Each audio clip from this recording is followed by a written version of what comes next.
Olá pessoal, Leandro aqui mais uma vez com vocês nessa última parte da aula sobre sintaxe básica e mais alguns detalhes sobre orientação a objetos. Nessa aula de hoje, a gente vai falar um pouco sobre o método equals e por que a gente deve escrever o método equals quando a gente quer comparar dois objetos. A gente já falou lá na última aula que o método equals ele deve ser usado quando você vai comparar dois objetos. Tipos primitivos podem ser comparados com igual igual ou exclamação igual, para ser diferente, mas quando você vai comparar dois objetos, você precisa utilizar o método equals. O método equals tem como tipo de retorno um boolean para informar verdadeiro ou falso, se aqueles objetos são iguais ou não. Ou seja, quando você está executando o método equals, dessa forma, objeto A equals objeto B, o método equals vai retornar verdadeiro se as condições de implementação do método equals no objeto executante, ou seja, no objeto A, alguns atributos podem ser iguais aos objetos B. Quem vai ditar essa igualdade é você, programador. É você, programador, que vai dizer, ó, quando eu vou saber que um determinado objeto do tipo conta, do tipo estudante, é igual a outro objeto? Quando o seu CPF foi igual, quando o seu nome foi igual, quando a sua data de nascimento foi igual, quando o seu identificador foi igual. O método equals vai tratar de atributos que você escolhe para dizer esse objeto vai ser igual ao outro. Em resumo, objeto A equals objeto B. Objeto B é um parâmetro do método e o objeto executante é o objeto A. A gente vai falar um bocado do objeto executante, é quem está executando o método e recebendo como parâmetro outro objeto para ser comparado. Então, se eu pegar um exemplo, eu já mostrei esse pedacinho de código, boolean B conta CD. Tenho duas contas nulas. C recebe new conta 1, 2, 3, 4, 5 do número 10.0 de saldo. D recebe nulo. Se D é nulo e C é algum objeto, se eu faço B como um boolean recebe a verificação se C é igual a D, isso aqui retorna falso. Beleza, problema zero. E agora eu instancio D recebe new conta, o mesmo número, ó, mesmo número e o mesmo saldo. B recebe C é igual a D. Se eu testar dessa forma, B é falso. C recebe D, aí eu tenho dois objetos, dois apontadores para o mesmo objeto. É como se eu tivesse um objeto em memória, outro objeto em memória. O C e o D, que estavam apontando aqui do lado, agora o C passa a apontar para o D e esses dois caras vão ser o mesmo objeto. Nesse caso aqui, o último teste vai acabar dando verdade, certo? Então, para a gente chegar numa determinada conclusão, é bom a gente olhar código. Claro, eu vou mostrar um exemplo de código e isso funcionando. Mas essa primeira expressão dá falsa, essa segunda expressão também dá falsa, e esse é o grande problema, as pessoas acabam não entendendo por quê. Mas essa comparação é feita com dois objetos distintos que têm o mesmo conteúdo, por acaso. E a última comparação é true, simplesmente porque eu fiz C recebe D, ou seja, C tem a mesma referência que D tem. Então, se você compara referências, não o conteúdo, você até pode usar o igual igual e desse jeito a operação retorna true. O mais correto e coerente é, se eu estou testando o conteúdo de dois objetos, use o método equals. Ou seja, B receberia C.equals D. Objeto executante, parâmetro. Vamos lá, vamos escrever esse pedacinho de código. Se eu pego aqui,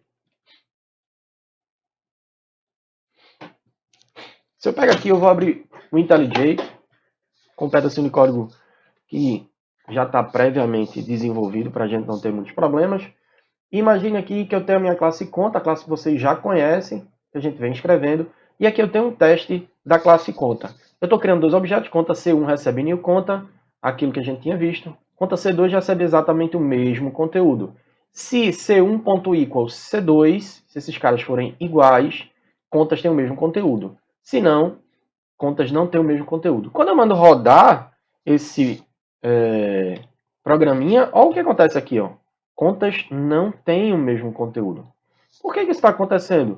Tu não acabou de dizer, Leandro, que quando você quer comparar dois objetos, você usa o método equals? Sim, é assim que a gente deve fazer. Só qual é o detalhe?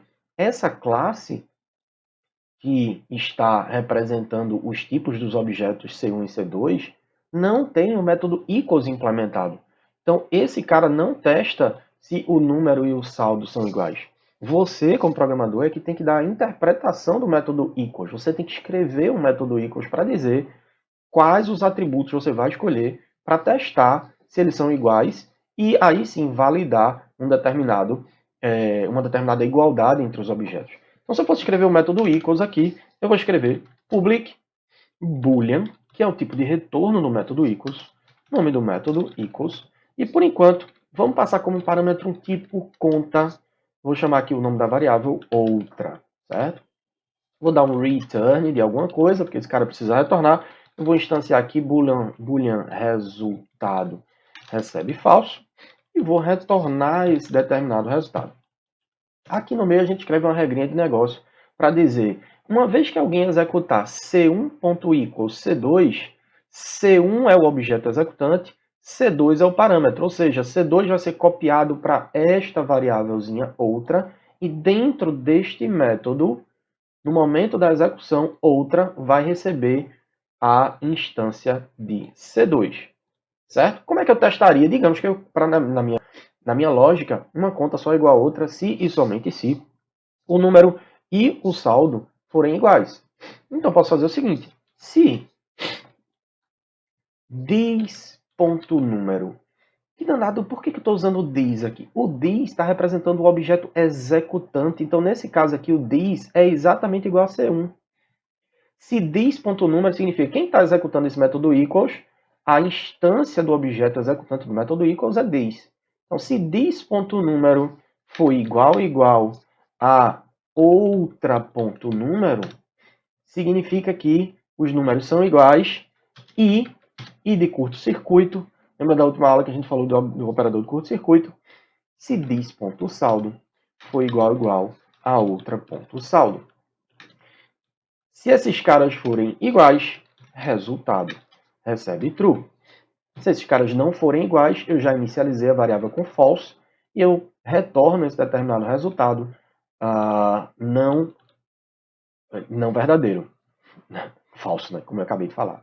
Não se preocupem que daqui a pouco a gente fala que essa comparação ela não é adequada, tá? Mas por enquanto vamos entender. O que eu estou fazendo aqui é, se dis.número igual a outra.número e dis.saldo igual a outra.saldo, esse pedacinho de código já me retornaria se os dois números são iguais, se os dois saldos são iguais, o resultado é true. Realmente funcionaria. Eu vou executar aqui a minha classe testContaEquals, que vai justamente executar o método que eu acabei de escrever.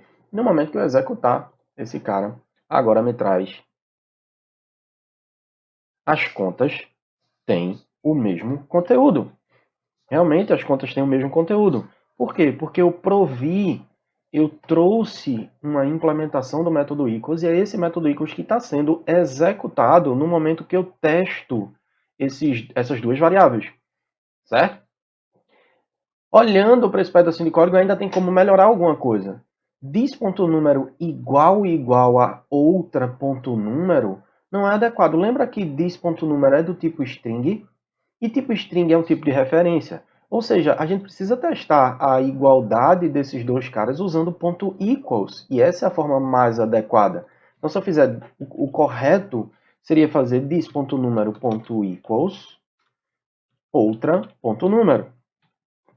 Se dis.número.equals outra.número e o saldo for igual ao outro saldo, aí sim o resultado é true.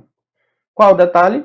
Eu estou usando aqui i comercial duplo, o operador de curto-circuito. O que significa que se isso aqui for falso, se esse cara for falso, automaticamente essa segunda expressão nem é avaliada, nem é testada.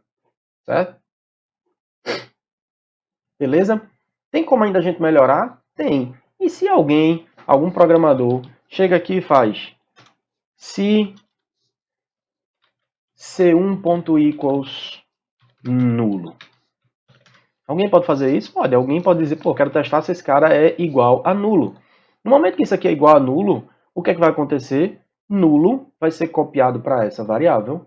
E com nulo na mão, eu vou fazer outra ponto número. O que é que acontece quando eu tento fazer esse pedacinho de código testando se é igual a nulo? Vamos rodar e ver o que acontece? Vou deixar no mesmo pedacinho de código aqui e colocar nulo, certo?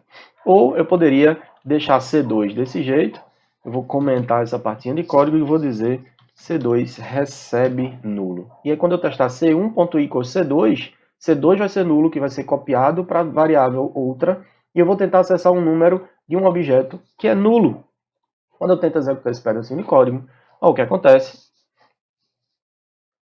Ah, olha a brincadeira aqui, ó, que tanto tira o sono dos programadores Java. Aconteceu um null pointer exception. Um null pointer exception é quando eu, através de um objeto nulo, tento acessar um atributo ou método deste objeto. Como outra é nulo, eu não posso acessar o número dela, certo? Então o que é que eu deveria fazer?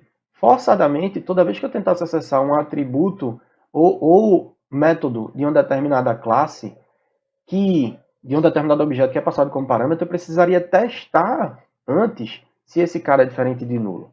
Ou seja, se outra for diferente de nulo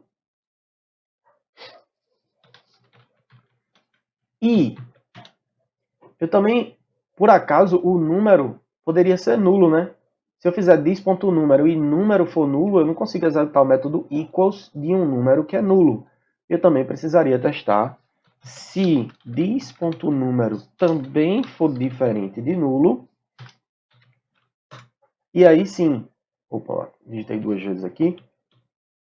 E aí sim, se outra for diferente de nulo e se this.número também for diferente de nulo, agora posso executar o teste.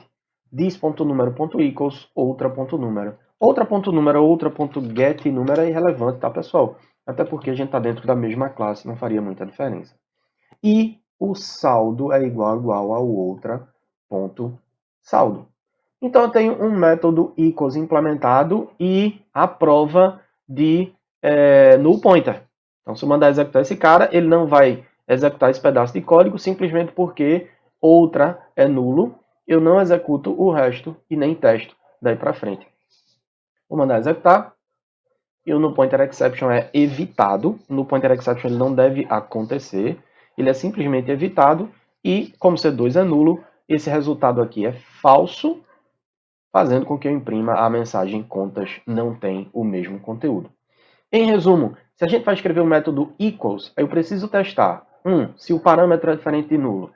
2, se os valores que eu estou testando para executar métodos como this.número.equals, se esses valores também são diferentes de nulos.